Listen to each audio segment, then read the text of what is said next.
Yo, we got another episode of 12 Universal Laws of Success, but in this one we got chapter 1 for y'all boys, man. So how long is chapter 1? Because we may split this up into two parts, because I ain't lying, we is not reading no long chapter in this. And that's showing me, bruh. So they better hold up. Let me see how much they really got, because this chapter may actually be pretty long. This chapter is 20 pages. You're reading 10 in this. In this part, and then we be splitting it into. I don't know when we stopping. I ain't read this chapter in a while, but I have went through this whole book before, as y'all can see. It's about my third time reading it. We on chapter 1 now.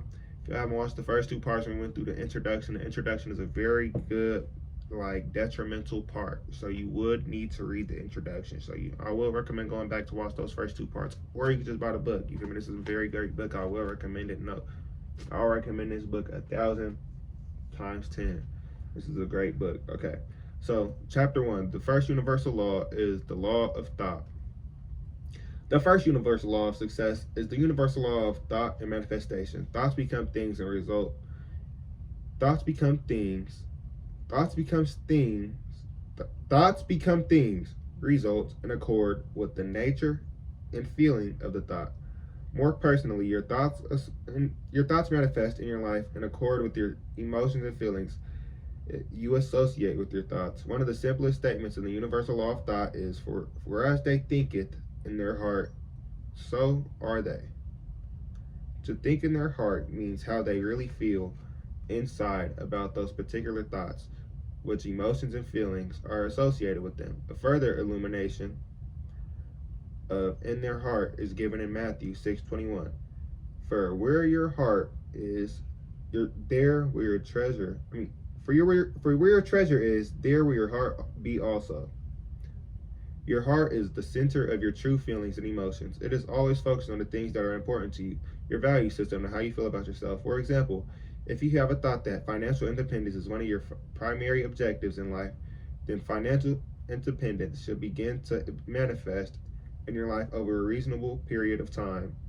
If it does not, then look into your inner feelings inside.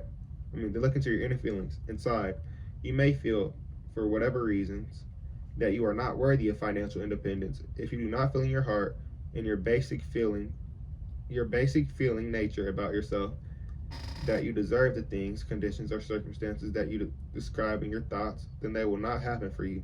They will manifest in your life. They will not manifest in your life. The essence of the universal law of thought and manifestation that a thought has two basic principles. Number 1, a rational aspect, with the statement of the thought, the idea, the words. And number 2, an emotional aspect, the personal feelings and emotions associated with the thought. Recognize what you recognize in your thinking, you energize in your feelings and emotions. What you energize in your feelings and emotions, you realize in your life experiences. That's a quote by Rev Ike. And then 3 primary areas are covered by the universal law of thought and manifestation. Thoughts you have about yourself, your self-image. Number 1, thoughts you have about yourself, your self-image. 2, thoughts you have about others, your attitude. 3, thoughts you have about the world in general, your world perspective, your outlook on life, your frame of reference. In this section, we will deal with the self-image only. There are other attitude and outlook will be dealt with under the chapter of universal law and human magnetism. Self-image. Let me drink some water. I just read hella books with no water drinking.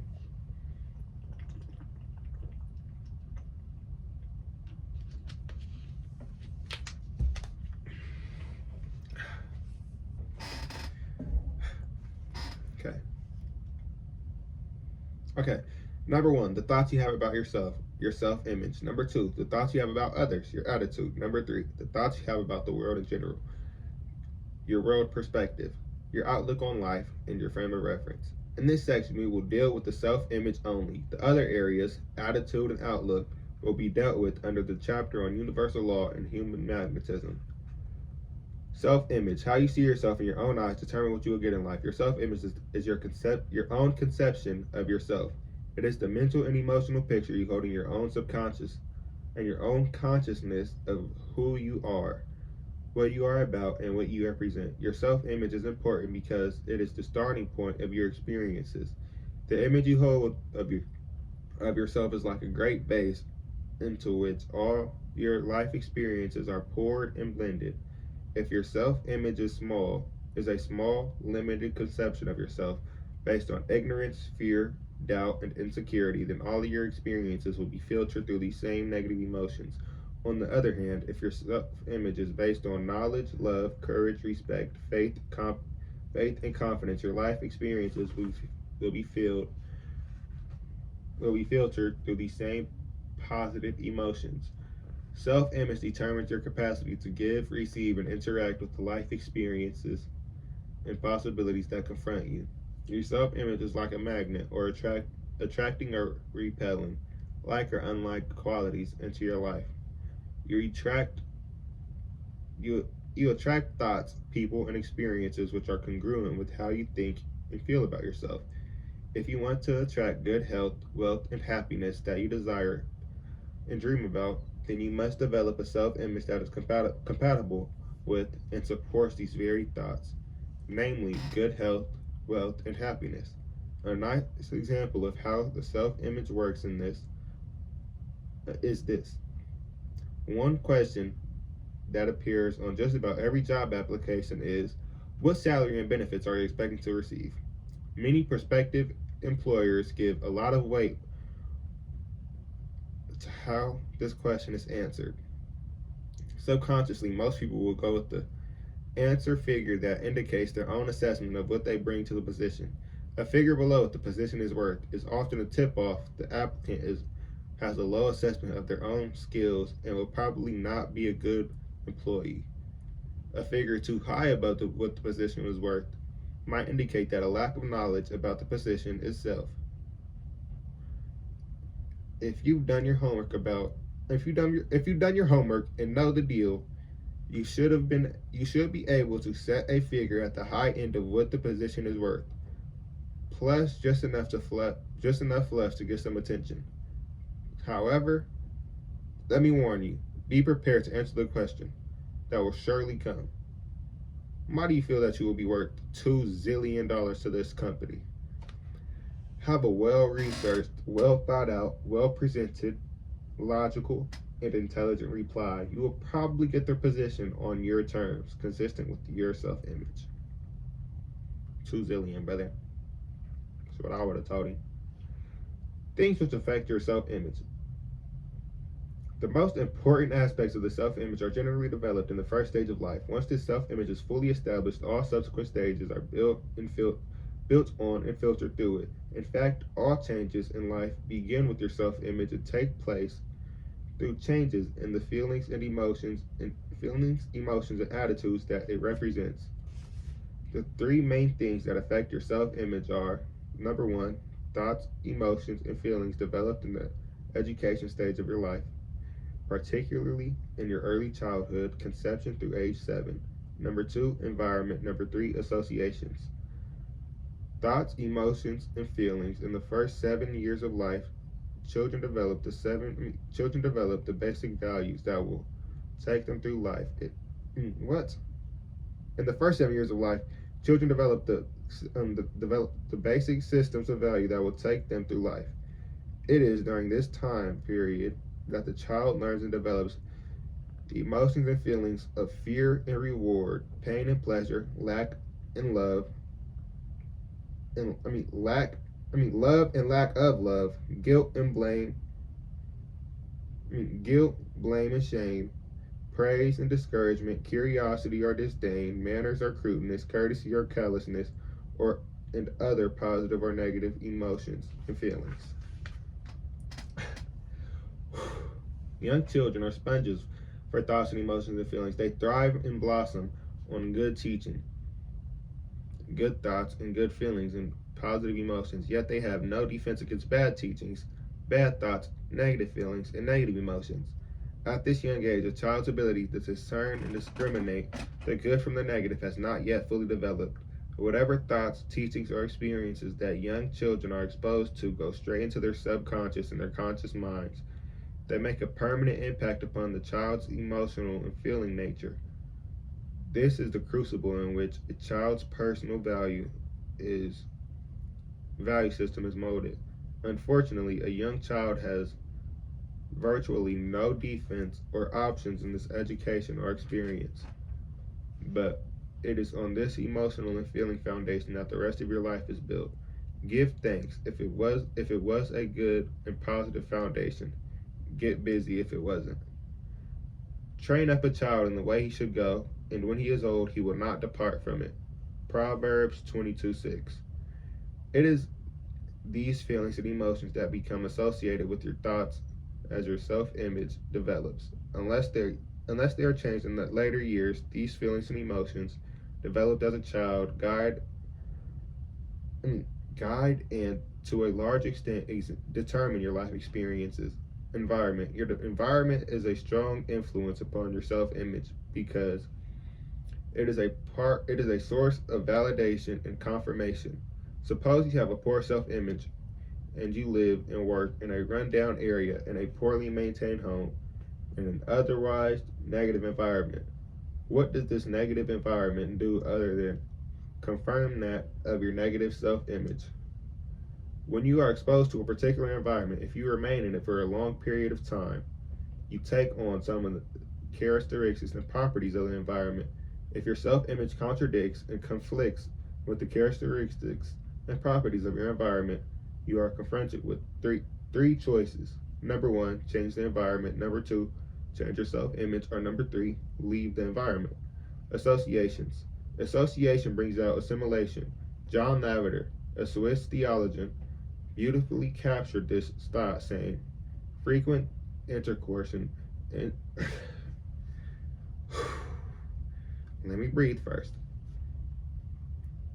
Frequent intercourse and intimate connection between two persons can make them so alike that not only their dispositions are molded like each other, but their faces and tones of voice contract a similarity. You should primarily associate only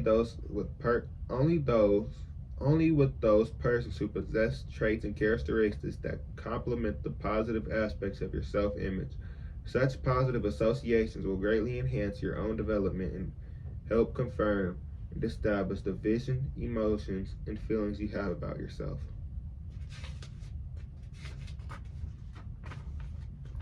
5 signals of a poor self-image. In doing your own personal analysis of your self-image, there are certain keys to look for. Number 1, putting the blame on someone else. By putting the blame on someone else for your own circumstances, and you avoid taking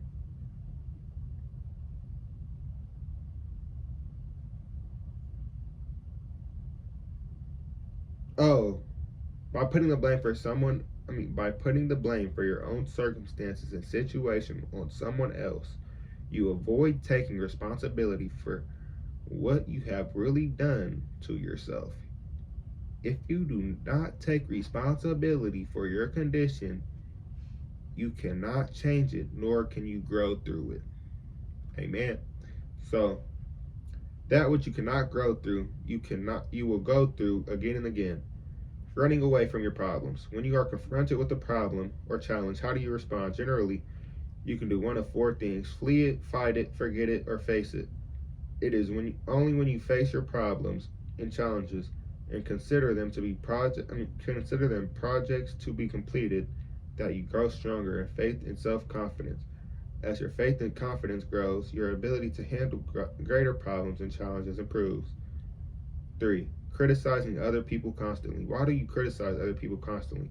Is your criticism constructive and motivated by true care, concern, and desire to help, or is it based on envy, jealousy, and thoughts of inferiority? If your criticism is not positive, based on love, respect, and a sincere desire to help and improve another person, then it is not constructive criticism, and it does harm not only to the other person but also to your own self-image. Number 4, waiting for someone else to solve your problems/challenges. When you wait for someone else to solve your problems and challenges, you neutralize your own possibilities for learning and growing through your experience. What keeps you from taking action when a problem or challenge presents itself? Is it failure or fear? Is it failure that you won't do things right, or is it fear of success that contradicts how you really feel about yourself? Whether it is the fear or failure of success, it doesn't matter since the result is the same: procrastination, inaction, and ultimately failure. Number 5, pretending that everything is okay. When you pretend that everything is alright, actively ignoring your problems and challenges, you subconsciously accept the consequences that will surely result from your inaction. You deceive yourself into thinking that there is no need for change, improvement, and develop a false sense of complacency. You eliminate virtually all possibility for personal growth and development. The nature of problems and challenges is that if they continue unresolved, they only get worse. Problems versus projects. A first step in developing a self-image that works effectively in attaining your goals is to analyze your present and past experiences. Were you generally successful, or did you give up and fail? How did you handle your successes and failures? What did you do when confronted with serious problems? Do you continue going through the same problems again and again? Did you learn the lesson and move on? Let's look at our terminology. The word problem, as generally understood, has a negative connotation implying impossible objects, impossible people, adversity, and hardship. Calling something a problem creates tension, strain, and a fear that there may be no solution. Using the term project to describe anything that you would normally call a problem suggests a positive endeavor of thoughts, feelings, and actions, resulting in a particular desired outcome. In short, problems may or may not be resolved, while projects are generally completed. One has a far better attitude and frame of mind undertaking a project rather than solving a problem. Using the word challenge instead of problem also gives a more positive spin to an impending confrontation. When you face a challenge, it creates a positive aura of calling together your troops and powers to meet a worthy opponent. Can you improve your self-image? Since my bad. Since so much of the self-image is developed during the first stage of life, particularly during those first 7 years, it is possible during the second or even third stages to change your self-image. Is it possible during the second or even third stages to change your self-image to any significant degree? In fact, can you improve your self-image at all? The answer lies in the second universal law of success. If you can change your thinking on both the rational and emotional levels, then you can change the outcomes you experience in life. We will address this more fully in the next chapter. If you have a sincere desire and need to change your self-image, you can do it through deliberate, consistent, and effective practice of 12 ways to improve your self-image. How to improve your self-image. Imagine yourself to be a great artist capable of creating a magnificent masterpiece. In addition to being the creator, the artist, you are also the work of art created, the masterpiece. You can recreate yourself through changing your self-image to that of the person you really want to be, having the things you want to have, and doing the things you want to do. However, I must warn you, it is not easy, and it may not be pretty, but neither is being a caterpillar, ugly and bound to the earth, driven by hunger. Yet, if that caterpillar can survive a profound metamorphosis, it becomes a most beautiful butterfly, free to follow the wind and fly toward the sun. You have the most unique ability to create a new experience of life by changing your thinking about yourself. By constantly filling your mind with thoughts and feelings of the self-image you desire, you can, through persistent application, create that very self-image in your own life experience. There are many ways to improve and develop your self-image. It can be developed into a powerful magnet capable of attracting the right people, the right circumstances, good health, wealth, happiness, and anything else that you can see in your mind's eye and feel in your heart. This process of growth from whom and what you are to whom and what you want to become is called the work. Ways to improve your 12 ways to improve your self-image. Number 1, be honest with yourself. Do not deceive yourself. Deceiving yourself is another way of pretending that everything is all right.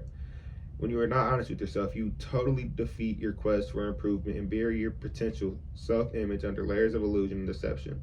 You are like the gardener who pretends that there are no weeds in the garden as he busies himself planting new flowers. One day he looks up from his planting and realizes that in spite of all his efforts, the weeds have consumed his garden. When you are not honest with yourself, you destroy your possibilities for growth and improvement, and the weeds will consume your garden. Develop your imagination. Your imagination is the blueprint for your future reality. It is the first step in the creative process. Where there is no vision, people perish, but there is they that keepeth the law. Happy are they. Proverbs 29:18. It is the law.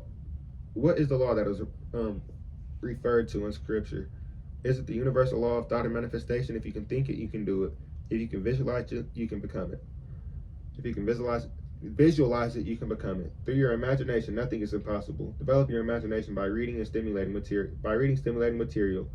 Get involved with exciting, successful people who expand your realm of experience. Meditate daily and engage in artistic endeavors. See more possibilities in every experience and every relationship. Once your vision, your thoughts and feelings about yourself, the world is firmly grounded in your imagination. It cannot fail to be realized. Where your imagination leads, your reality will follow. Number 3, be able to relax. Relaxation is the key to stress reduction and mental and physical regeneration. Through relaxation, you can communicate with your subconscious and with your subconscious mind and tap into that well of universal knowledge, wisdom, and energy and understanding. My bad. Without the ability to regularly relax, you can over time become victim to accumulated stress. This accumulated stress can lower your energy level, impede your judgment, and actually cause physical illness. Simple tiredness can distract your efforts and change the outcomes you experience in your endeavors. Have that winning feeling. The winning feeling is a strong positive attitude of accomplishment. It is reflected in the way you walk, talk, and act. When you have that winning feeling, people notice it and are attracted to you. They become quite willing to aid and assist you on your path to accomplishment. Everyone loves a winner. Number 5, cultivate good habits. Habits are actions or behavior patterns that become automatic over time through frequent repetition and consistency. Good habits are those which induce positive cycles of good health, proper rest, and a balanced diet, regular exercise, and right thinking. By developing good habits, you establish a harmonic relationship that's all good for you, with all that's good for you. Sow an act and you will reap a habit. Sow a habit and you will reap a character. Sow a character and you will reap a destiny. G.D. Boardman. The chains of habit are generally too small to be felt until they are too strong to be broken. By Samuel Johnson. When you strip away all other excuses and explanations, we are right now, whatever is going on in your life, positive or negative, is a direct result of your habits. We make our habits, then our habits make us. Number 6, aim to be happy. Have a great sense of expectancy each day. Expect each day to be full of happiness. Experience each day from a perspective of happiness. Focus on the good and positive aspects of each and every moment. What you focus on through faith will happen. And what you face each day with a great sense of anticipation and expectancy, You will become magnetized for the object of your expectations. Expect happiness and be happy. Number 7, unmask. A mask is a personality trait that you create to project to the world. Its purpose is to hide the real you. Masks are symbols of insecurity and self doubt. They are often the result of someone else's expectations for you. When you wear a mask to create a facade or to please someone else, it is generally at the expense of suppressing the real you. Removing the mask of someone else's expectations and stop deceiving yourself. Remove the mask of someone else's expectations and stop deceiving yourself. As long as the mask remains, you cannot get to the underlying circumstances that cause you to create it. Neither can you get to the part of yourself that is needed. Neither can you get to the part of yourself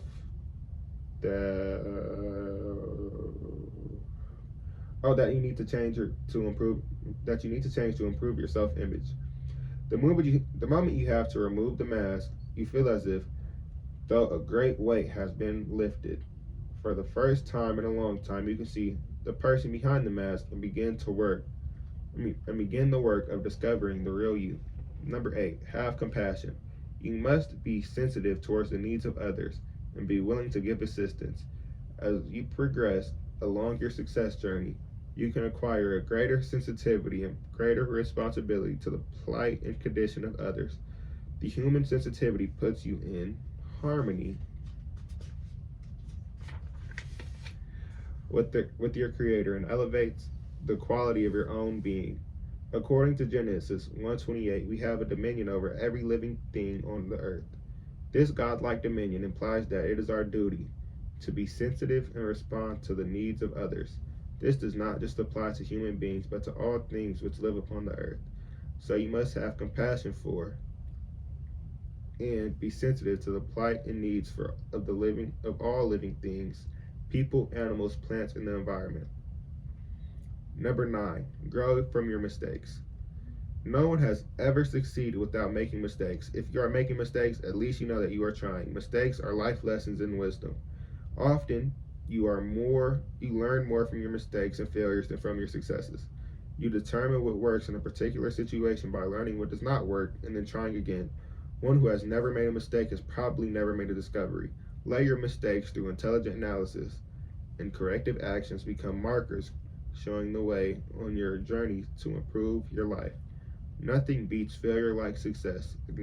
Number 10, to acknowledge your weaknesses. Any weakness or personal shortcoming that is not acknowledged cannot be overcome. Refusing to acknowledge your weaknesses can cause rationalization and deception, therefore perpetuates that very condition. Number 11, be yourself. People who pretend to be something or other than themselves never really discover who they really are. When you try to be someone else, you become separated from your true self. As long as you are separated from your true self, your energies are diluted and your personal magnetism is greatly diminished. When you are true to yourself, you are in harmony with yourself and with other people and with the world around you. Number 12, never stop growing. Life is a constant orchestration of growth through adversity and challenge. The moment you reject the growth principle of life, you accept the static principle of death. The only way to attain the good health, wealth, happiness, and prosperity you seek and deserve is to grow into these qualities and attributes. To maintain them, you must continue to grow in knowledge, understanding, and consciousness. Improving and developing your self-image into a positive, most effective tool is the first step you can take on building the new you. It is upon your newly developed self-image that the foundation for the mansions of your dreams is built. The foundation for the mansion of your dreams is built. If this foundation is built on doubt and fear and negativity, your mansion cannot stand. But if it is built on truth, courage, compassion, self-confidence, and faith, your mansion stands on solid ground, and that will stand forever. Chapter summary. The universal law of thought is the foundation of your life experiences. These experiences begin with your self-image, the thoughts you have about yourself. Your self-image is primarily influenced by your thoughts, emotions, and feelings, your environment, and your associations. It may either be positive or negative. A positive self-image is based on knowledge, love, courage, respect, faith, and confidence. A negative or poor self-image is based on ignorance, fear, doubt, and insecurity. The 5 signals of a poor self-image give specific character traits found in those with poor self-image. The 12 ways to improve your self-image provide simple, easy to follow instructions for change and personal growth. Study guide. Do any of the 5 signals of a poor self-image apply to you? And then if y'all wanted to know what the 5 signals of a poor self-image are, it's number 1, putting the blame on someone else. Number 2, running away from your problems. Number 3, criticizing other people constantly. Number 4, wanting for other people to solve your problems or challenges. Or number 5, pretending that everything is okay. So these are the 5. So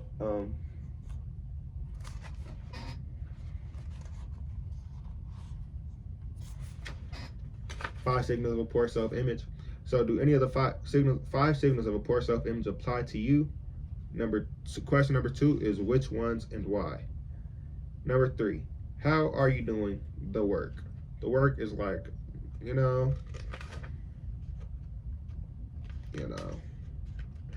improving your self-image. Okay. Which of the 12 ways to improve your self-image should you focus on first? So if y'all don't know the 12 ways yet, which we went over in this video, but it's number 1, being honest with yourself. Number 2, developing your imagination. Number 3, being able to relax. Number 4, having that winning feeling. Number 5, cultivating good success habits. Number 6, aiming to be happy. Number 7, unmasking. Number 8, having compassion. Number 9,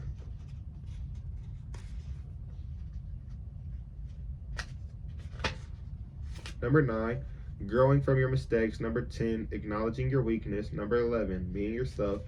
Number 12, never stop growing. So question number 4 of the study guide was, which of the 12 ways to improve your self-image should you focus on first? I personally think that I should focus on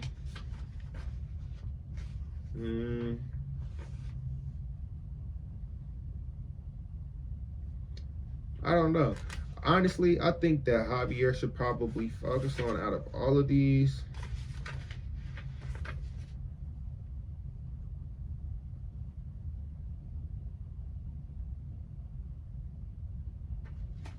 I don't know. Comment down below what y'all think y'all should work on out of the 12.